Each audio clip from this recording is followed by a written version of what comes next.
Polisi mengungkap fakta baru terkait kasus keracunan satu keluarga di Bekasi, Jawa Barat.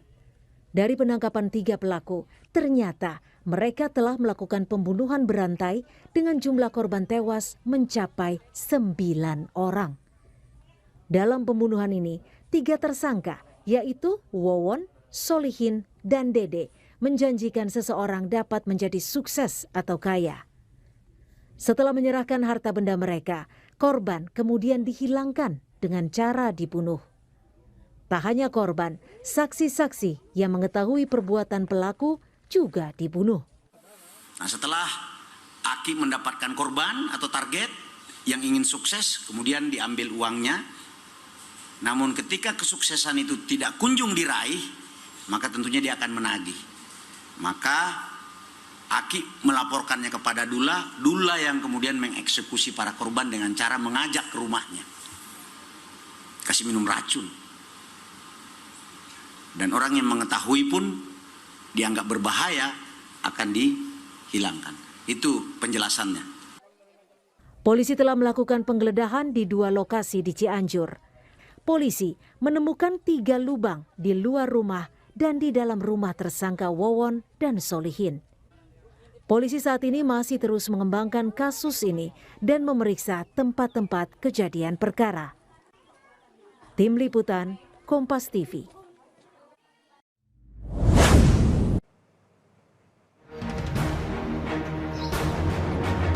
Pasca penangkapan 2 pelaku pembunuhan berantai di Bekasi, Cianjur, dan Garut, polisi membongkar lubang kubur yang dibuat para pelaku di rumah pelaku di Cianjur, Jawa Barat. 2 pelaku Dulo dan Wawon dihadirkan untuk memastikan titik mana saja yang dijadikan kuburan korban pembunuhan berantai. Dari 2 lubang kubur di rumah tersangka Dulo, ditemukan 2 jenazah yang diduga merupakan jenazah Noneng dan Wiwin. Sementara itu dari samping rumah Wawon ditemukan 1 lubang berisi 1 jenazah yang diduga berisi jenazah anak balita berusia 2 tahun yang merupakan anak kandung Wawon dari istrinya Maimunah. Tadi Bang, yang semua eksekutor adalah Dulo. Jadi di Wawon hanya perannya Wawon itu mengantarkan para korban. Tapi untuk di Farida kan masih kami dalamin lagi. Tapi kalau untuk dari rata-rata korban itu yang mengantarkan Wawon. Yang di TKP di sini ya, yang di rumah Ciranjang di Ciranjang. Seperti Noneng itu yang mengantarkan ke rumahnya dulu itu Wawon. Setelah dibunuh di malam yang sama juga, lalu Wawon mengantarkan Wiwin itu ke rumah dulu, lalu dibunuh di hari yang sama hanya beda jam. Di malam yang sama. Di malam yang sama hanya beda jam. Ya. Salah satu korban pembunuhan berantai Wawon CS atas nama Siti, seorang TKW asal Garut, Jawa Barat, dibunuh dengan cara didorong ke laut dari atas kapal. Mirisnya, Wawon merintahkan mertuanya Noneng untuk menjadi eksekutor pembunuhan itu. Kemudian berkelanjutan terkait juga dengan identitas yang ada dihanyutkan ke laut ya. Itu atas nama Siti juga yang untuk Garut. Ini juga perlu pendalaman melalui alat bukti atau bukti pendukung administratif juga. Nah, nanti penyidik akan menyampaikan bagaimana hasilnya. Sementara itu, istri keempat Wawon, Iis Suryati, tidak menaruh curiga kepada suaminya yang sejak tahun 2005 menjadi pendamping Iis. Iis bilang sehari-hari sang suami bekerja di pabrik beras. Papa Wawon sendiri kerjanya apa, Bu? Suami? Ya kerjanya katanya di pabrik beras. Tapi ada gelagat mencurigakan nggak, Bu? Bisa di rumah sering menyendiri, sering itu nggak? Biasa aja. Biasa aja. Dia mengakui Ya, pernah berkeluarga. katanya saya tuh istri yang keempat kali. Ibu teh. Kasus pembunuhan berantai ini terungkap dari sekeluarga yang ditemukan tewas di Bantar Gebang, Bekasi, Jawa Barat. Ketiganya tewas lantaran diracun oleh 3 orang tersangka. Tim Liputan, Kompas TV.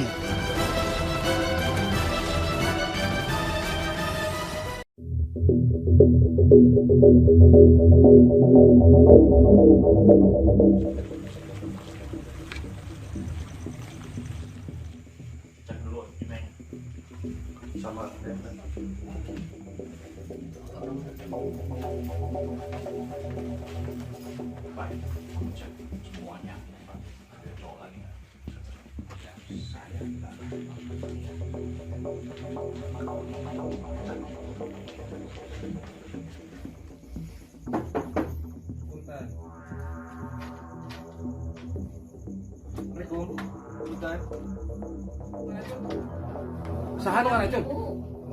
Saha nu ngaracun? Ngomong. Hah? Siapa? Saha? Saya. Mana nu ngaracun, Man? Sama Badulan. Abi geus tahu sadayana, ya. Ya. Susah.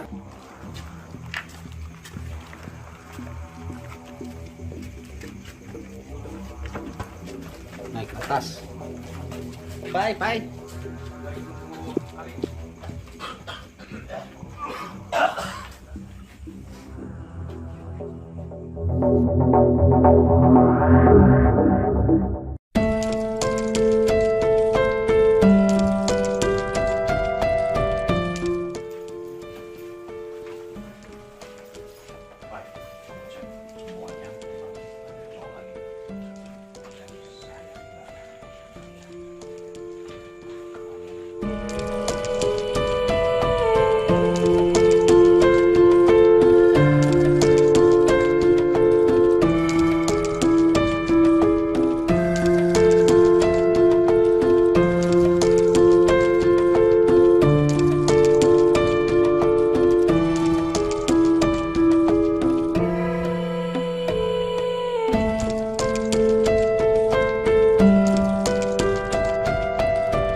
Bayu gitu.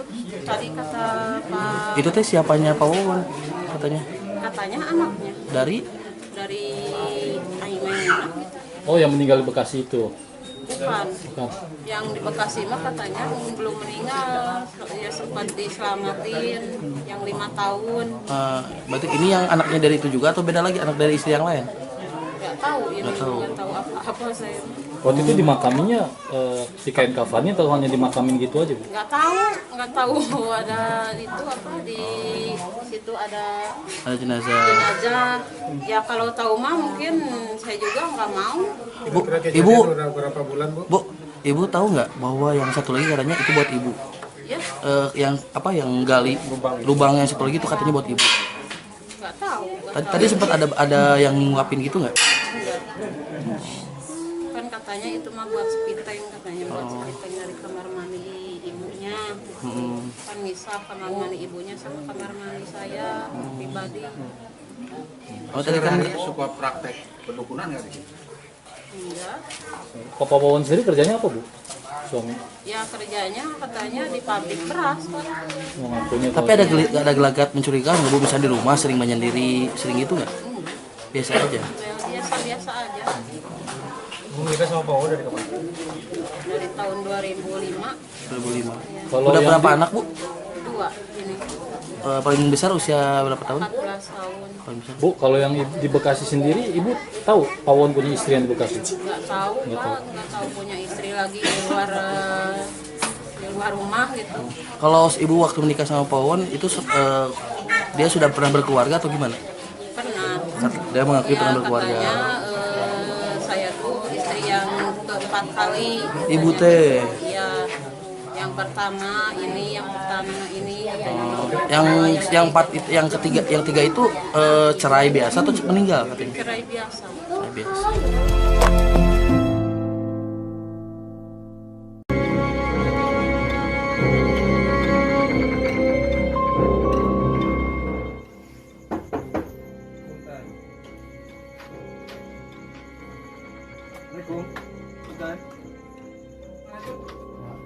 Saha nu ngaracun? Saha nu ngaracun? Ngomong. Hah? Siapa? Saha? Saya. Mana nu ngaracun, Man? Sama Badulan. Abi geus tahu sadayana, ya. Ya.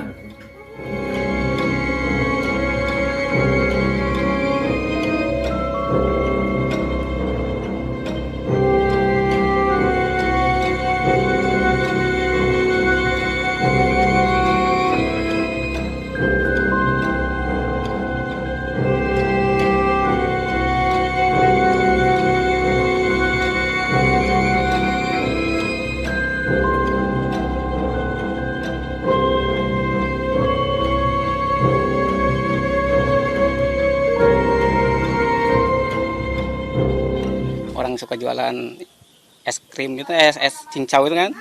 Ya yang suka di es kelihatan, tapi kan belum tahu saya. Orang ini mirip sama Pak Solihin yang ada di luar foto. Iya kelihatan, cuman saya nggak jelas sih, nggak jelas, belum kelihatan gini lah gitu. Kalau kelihatan gini ya mungkin jadi ya. Dagang di mana, Bang? Yang di SD Ciketing 3, sukanya kadang-kadang di Puskesmas. Anda sering dagang di sana? Saya di SD ya, nongkrong. Untuk yang mirip Pak Solihin ini maksudnya memang sudah lama dagang di situ atau baru-baru aja? Kayaknya lama juga sih, lama juga. Sudah berapa lama? Kira-kira sebulanan ada atau 2 mingguan atau? Ya tiap hari juga kadang-kadang ada kalau lagi jualan dia mah. Tiap hari ada? Ada. Kalau jualannya sendiri atau sama siapa? Ya sendiri. Dia sendiri? Iya. Kelihatannya orangnya gimana sih, Bang? Maksudnya Kayak orang yang kayak biasa-biasa aja orangnya. Nggak kayak kelihatan gimana gitu, enggak. Biasa-biasa aja orangnya. Tapi sempat ngobrol sama Bang Udin sendiri? Jarang sih. Jarang, cuman waktu itu lagi nyari kontrakan katanya buat saudara yang satu rumah. Katanya buat yang dapat kena gempa di Cianjur mau cari buat gadean katanya. Iya, bilangnya sih. Ke orang itu benar gitu ya. Sempat nanya ke Abang? Iya, enggak siapa ngobrol-ngobrol gitu ya. Iya. Waktu di depan kelurahan ngobrol. Dijelasin nggak dia tinggal di mana? Enggak. Cuman dia bilangnya orang Ciranjang aja. Ciranjang? Iya. Sempat ada kalian gitu nggak sih, Bang? Enggak ada. Enggak ada sama sekali. Enggak ada, biasa-biasa aja orangnya. Cari kontrakan berarti untuk keluarga yang berkeluarga. Iya, itu aja dia bilangnya buat saudara. Kan dapat pesangon berapa gitu lah, nggak tahu dia. Cuma mau kena gadean atau kontrakannya satu rumah gitu. Terus pas tahu Pak Solihin yang suka dagang cincau ini tiba-tiba terlibat kasus ini, gimana ekspresi Bang? Iya pada kaget sih. Anggapannya? Iya pada kaget, semua juga yang lihat orang yang di wajah itu pada kaget. Teman saya juga, ulah masa nggak sangka sih orang gitu, yang jualan bilor, jualan apa gitu. Masa orang gini orang yang kayak biasa-biasa kok seperti ini. Tapi gitu. selama dagang pernah disamper sama siapa gitu?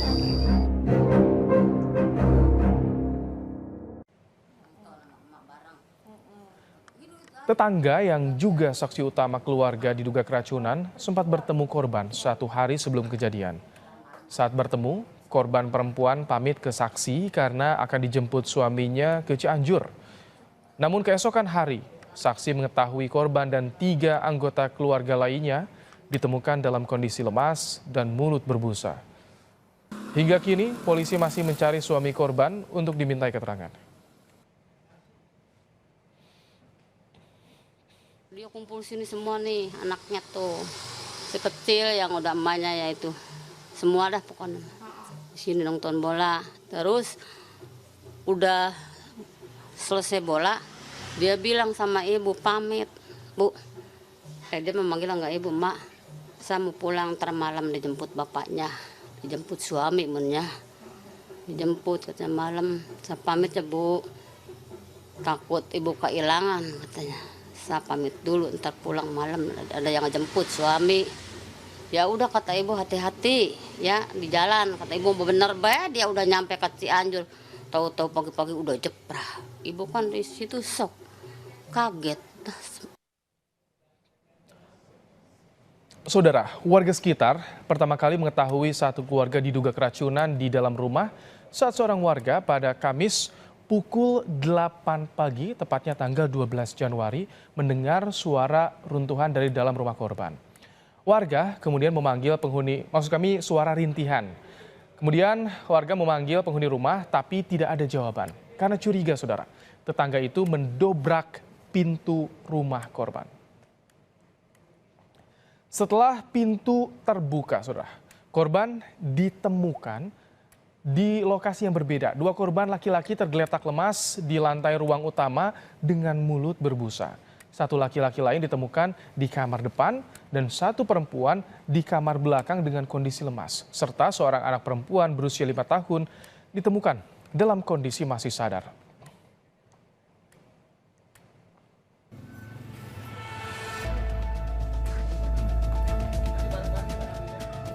Misteri penyebab satu keluarga di Bantar Gebang, Bekasi diduga keracunan dalam rumah masih ditelusuri polisi. 14 sampel makanan, minuman, serta muntahan korban dikirim ke Laboratorium Forensik Mabes Polri untuk menentukan apakah ada unsur pidana dalam kasus ini. Polisi juga masih mencari suami korban untuk dimintai keterangan. Intinya kami, Satreskrim Polres Metro Bekasi Kota sedang melakukan penyelidikan terhadap peristiwa yang terjadi. Apakah ini merupakan tindak pidana atau bukan tindak pidana. Nah, kejadian ini suami dari AM, suami sambungnya tidak ada, waktu saat kejadian tidak ada di tempat berdasarkan keterangan saksi. Jadi kita dalami lagi. Keberadaan suami korban dicari karena malam sebelum kejadian, korban sempat bercerita kepada tetangga bahwa ia akan dijemput oleh suaminya. Semalam dijemput sama suami. Ya kata ibu mak iya weh dia dijemput, pulang udah nyampe Cianjur, tahu-tahu pagi-pagi udah mah juga sok sampai sekarang ya bengong. Apa tuh kedengeran telinga masih terhiang gitu mah pamitnya dia tuh. Namun hari Kamis pagi, satu keluarga itu yang terdiri dari ibu, 3 anak dan adik laki-laki ditemukan tergeletak dengan mulut berbusa di dalam rumah. Setelah dibawa ke rumah sakit, ibu dan 2 anak laki-lakinya tewas, sementara adik dan anak perempuan yang masih berusia 5 tahun masih dirawat di RSUD Bantar Gebang. Tim Liputan, Kompas TV, Bekasi, Jawa Barat. Awalnya, istri Ujang Zainal curiga saat menemukan bungkusan kopi yang sudah terbuka di halaman rumahnya. Tetapi Ujang tak berpikir panjang dan langsung menyeduh serta meminum kopi itu. Tak lama berselang, Ujang merasa pusing dan mual hingga dilarikan ke rumah sakit.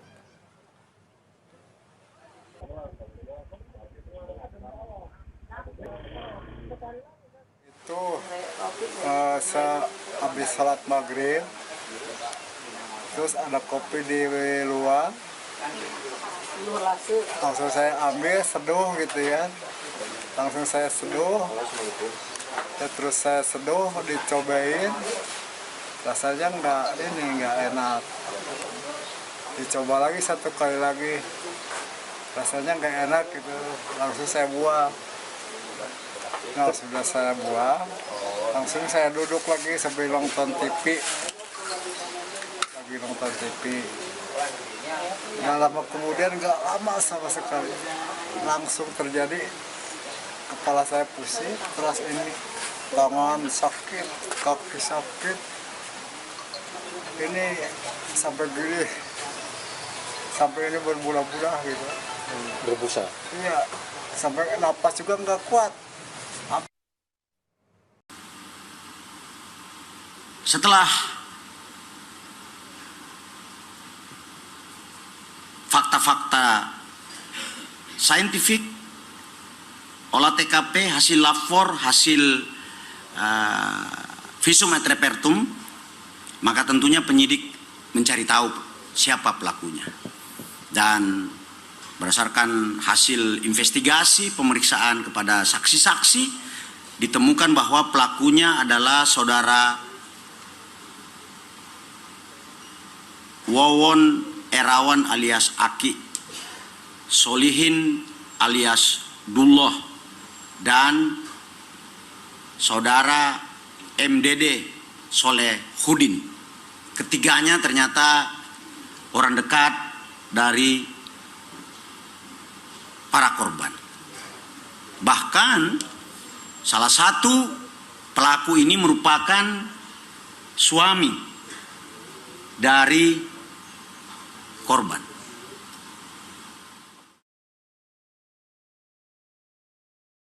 Apa motif daripada para pelaku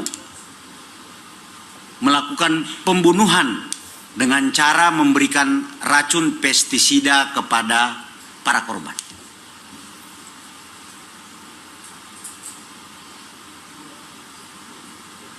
Ada sebuah fenomena ini yang akan menjadi pembelajaran sosial buat kita semua kepada masyarakat, bahwa para pelaku ini berdasarkan pengakuan melakukan sebuah perjalanan perjuangan pembunuhan. Bahasanya mereka, perjalanan perjuangan pembunuhan.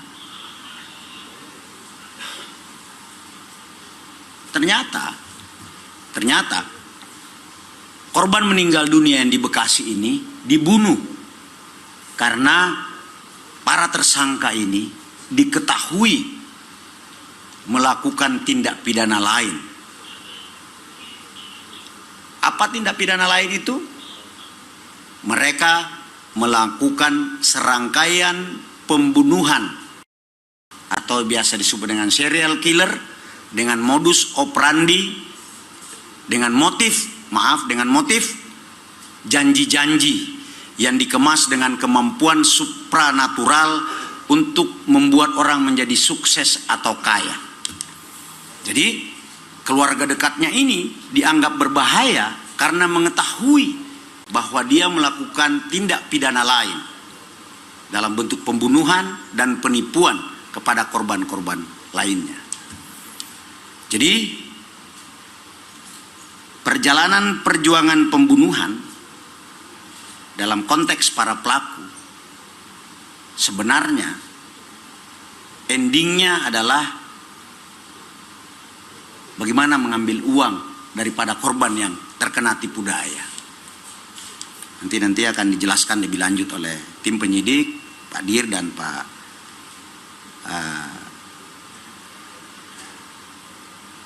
Kabid Humas. Jadi perjalanan perjuangan pembunuhan itu diawali dengan penipuan, janji dan motivasi untuk mencapai kesuksesan hidup. Setelah para korbannya menyerahkan harta bendanya, lalu kemudian para korban dihilangkan, termasuk saksi-saksi yang mengetahui. Jadi itu yang dia sebut perjuangan. Kalau kita ingat kasus terpidana Rian Jombang, ini kurang lebih sama, modus operandi intimated related, lalu kemudian diajak ke rumah, diambil hartanya, lalu kemudian dibunuh dengan cara dipukul menggunakan linggis, lalu ditanam di belakang rumah untuk menghilangkan jejak. Dari fakta awal, kemudian scientific crime investigation, ditemukan fakta baru. Bahwa narasi yang dikembangkan bahwa ketiga korban mati karena keracunan itu tidak benar. Tapi itu adalah pembunuhan. Akan didalami apakah pembunuhan berencana, pembunuhan yang disertai dengan tindak pidana lain, atau murni pembunuhan. Jadi pembunuhan itu ada pembunuhan berencana, pembunuhan yang disertai dengan tindak pidana lain, dan pembunuhan biasa. 338, 339, dan 340.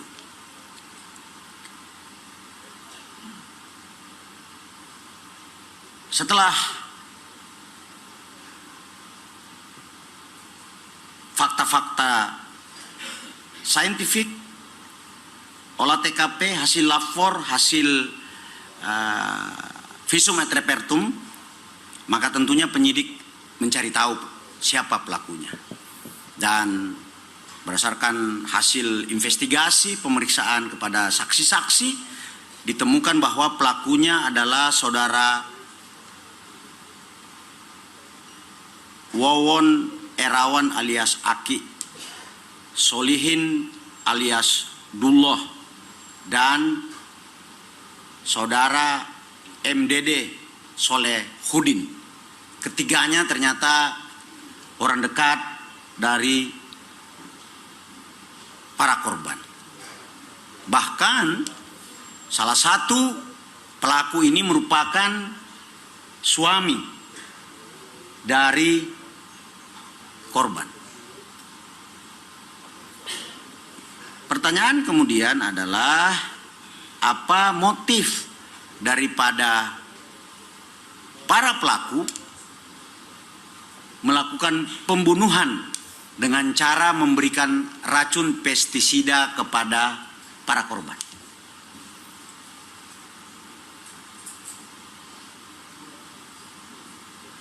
Ada sebuah fenomena ini yang akan menjadi pembelajaran sosial buat kita semua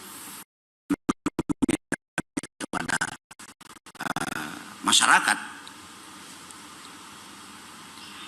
bahwa para pelaku ini berdasarkan pengakuan melakukan sebuah perjalanan perjuangan pembunuhan. Bahasanya mereka, perjalanan perjuangan pembunuhan.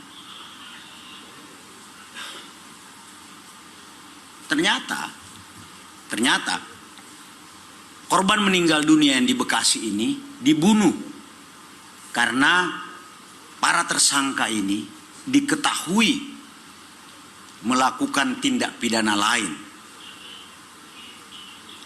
Apa tindak pidana lain itu? Mereka melakukan serangkaian pembunuhan atau biasa disebut dengan serial killer dengan modus operandi, dengan motif janji-janji yang dikemas dengan kemampuan supranatural untuk membuat orang menjadi sukses atau kaya.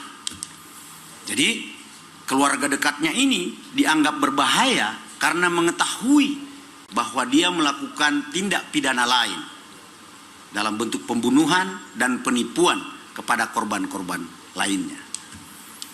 Jadi perjalanan perjuangan pembunuhan dalam konteks para pelaku sebenarnya endingnya adalah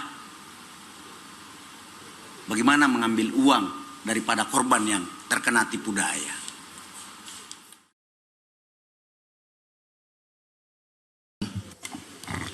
Baik rekan-rekan sekalian, Assalamualaikum warahmatullahi wabarakatuh. Salam sejahtera buat kita semua. Kami perlu menjelaskan sejak awal terkait dengan terungkapnya kasus pembunuhan berantai ini. Awal mulanya kita menerima laporan dari Polres Bekasi Kota berupa laporan polisi penemuan mayat.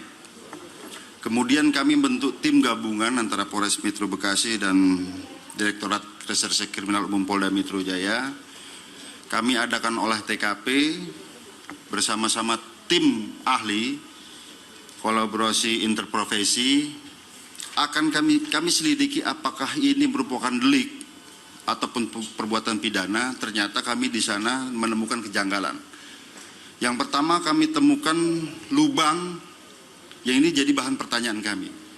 Kemudian dari laboratorium forensik setelah dianalisis menemukan dari bahan-bahan sisa makanan ini mengandung 2 jenis racun, racun tikus dan racun untuk hama pestisida. Kemudian dari kedokteran forensik hasil otopsi menemukan zat yang sama, 2 racun ini. Dan kemudian dari hasil otopsi menemukan luka-luka di seputaran wajah ini. Ternyata hasil interogasi kami terhadap tersangka, selain diracun, korban-korban ini juga dicekik ya, lehernya agar cepat meninggal dunia. Dari Bekasi kami identifikasi pertama ada 5 korban.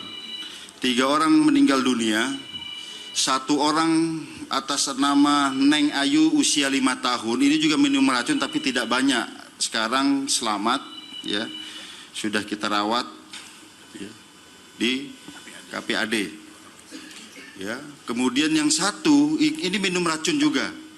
Ternyata ini memang sengaja minum racun tapi tidak banyak. Ternyata ini juga tersangka. Nah kemudian kita adakan integrasi terhadap 2 tersangka. Kita dari sini kita dapatkan 2 alat bukti yang cukup. Kolaborasi interprofesi ini kami temukan entry point, titik masuk untuk mengungkap siapa pelakunya. Dari digital forensik kami temukan, oh ternyata adalah skenario pembunuhan berencana. Kemudian berdasarkan 2 alat bukti yang cukup, malam itu juga kami tangkap 2 orang di Cianjur. Dari 2 orang Cianjur, ternyata 1 orang ini atas nama Dede yang ada di rumah sakit Bantar di Bekasi, RSUD Bantar Gebang, kita pindahan ke Ramat Jati, ternyata ini juga tersangka. Dan kami teliti, kami adakan interogasi, kami juga didampingi tim ahli dari psikologi forensik untuk melaksanakan otopsi psikologi. Akhirnya terungkap lagi. Ternyata kami temukan entry point baru, fakta baru. Ternyata ada korban-korban lain sebelum TKP Bekasi. Kami mendapatkan kesaksian dari salah satu keluarga dekat dari tersangka ini menyatakan, saya juga dulu hampir dibunuh, Pak. Tapi kemudian saya melarikan diri dan sekarang menjadi TKW di luar negeri, Saudi Arabia. Nah, kami adakan pemeriksaan secara berkesinambungan. Dan kami ketemukan fakta baru lagi, ternyata tersangka atas nama Dede ini mengkompulir dana-dana yang diperoleh dari para TKW yang ada di luar negeri, ya, berdasarkan kesaksian beberapa orang saksi, mereka dijanjikan pada saat nanti kembali ke Indonesia akan memperoleh rumah bagus dan lain sebagainya. Ada penggandaan uang. Ya. Kemudian hasil pengakuan tersangka, mereka sudah membunuh 6 orang di luar TKP Bekasi. Dan saat ini sedang kita selidiki. Sampai sekarang tim kami, kolaborasi interprofesi, laboratorium forensik, kedokteran forensik, tim penyelidik lapangan kami masih berkumpul di Cianjur. Sudah berhasil dibongkar 3 bukan makam ya, jadi tempat dikuburkan korban-korban ini, ada yang di sebelah WC, ada yang di dalam rumah dan lain sebagainya. Bahkan yang menyedihkan rekan-rekan sekalian, di salah satu rumah tersangka sudah disiapkan lubang baru yang sama persis dengan TKP yang ada di Bekasi. Siapakah yang menjadi korban berikutnya? Ini yang kami sedang selidiki. Namun yang menjadi catatan kita semua di sini yang perlu kami sampaikan pada rekan-rekan sekalian, bahwa korban sebagian besar berasal dari family tree dari para tersangka, istrinya, mertuanya, anaknya. Tapi di sisi lain ada 2 orang ini yang teridentifikasi, 6 orang yang meninggal di luar TKP Bekasi adalah TKW yang memasukkan atau mengirimkan uangnya kepada tersangka. Ya. Kemudian rekan-rekan sekalian, sebagaimana kita sampaikan, ini terus kami adakan penyelidikan secara berkesinambungan, ya. Karena dari beberapa saksi masih menyampaikan ada teman kami yang sampai sekarang belum jelas ada di mana. Oleh karenanya ini penyelidikan belum selesai rekan-rekan sekalian. Dan kami akan telusuri dari para korban penipuan maupun yang lain, kami akan telusuri ini orangnya ada di mana. Apakah masih di luar negeri, apakah ada di Indonesia, apakah sehat. Nah ini kami sedang selidiki. Oleh karenanya rekan-rekan sekalian, hari ini dan ke depan, tim lengkap kolaborasi interprofesi Polda Metro Jaya masih berada di Cianjur, dan hari ini khusus tim otopsi psikologi forensik mendampingi kami untuk melihat apa motif sebenarnya. Kalau memang penipuan, mengapa harus ada anak 2 tahun yang dibunuh? Mengapa harus ada anak 5 tahun yang harus diracun? Itu skenario sudah tergambar semua dari metode penyelidikan kami, baik itu digital forensik maupun keterangan-keterangan saksi, otopsi psikologi dan lain sebagainya. Jadi sekali lagi penyelidikan kami belum selesai, kami mohon doanya agar ini bisa terungkap, bahwa kami tidak berdasar terhadap pengakuan tersangka, kami harus buktikan, kami harus bicara secara fakta berdasarkan alat bukti dan lain sebagainya. Saya kira demikian kami persilakan mungkin kalau ada yang perlu ditanyakan bisa dijawab oleh Kapolres maupun saya, maupun Kabid Humas maupun expert yang lain. Kami silakan. Baik.